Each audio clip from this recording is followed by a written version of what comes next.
Վարչապետ Նիկոլ Փաշինյանը Պրահայում ընթացող Գլոբսեգ 2025 ֆորումի շրջանակում մասնակցել է օգտագործելով ՊԱՀ հարևանների հետ երկարատև գործընկերություն կերտելու համար պանելային քննարկմանը։ Նա նշել է, որ այս տարի կարողացել ենք Ադրբեջանի հետ դրական արդյունքներով ավարտել մեր երկրների միջև խաղաղության համաձայնագրի շուրջ բանակցությունները։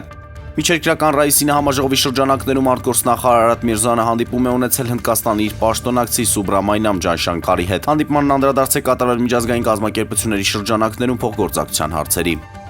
Իրանի իշխանությունները հայտնել են, որ որոշել են ինտերնետ հասանելիության ժամանակավոր սահմանափակումներ մտցնել հատուկ հանգամանքներից ելնելով ժամանակավոր սահմանափակումներ են մտցվել երկրի ինտերնետում։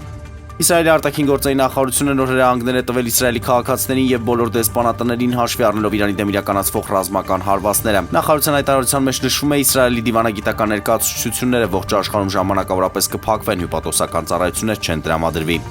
Իրանական ֆարս գործակալությունը հայտնում է, որ պաշտոնական տվյալներով Թեհրանի նահանգում բնակելի եւ ռազմական տարածքների վրա Իսրայելի հարձակումների հետևանքով 78 քաղաքացի զոհվել է, 329 վիրավորվել։ Արարատի եւ Գանձասարի նախկին ֆուտբոլիստ Գեորգ Կոհանյանն ԱՄՆ-ում հանդիպել է Հայաստանի ազգային հավաքականի նախկին ավագ Հենրիխ Մխիթարյանի հետ, որն Ինտերի կազմում նախապատրաստում է աշխարհի ակումբային առաջնությանը չեմպիոն խաղում լեգենդ դրանից դուրս գրել է Օհանյանը, մակագրելով Մխիթարյանի հետ լուսանկարը։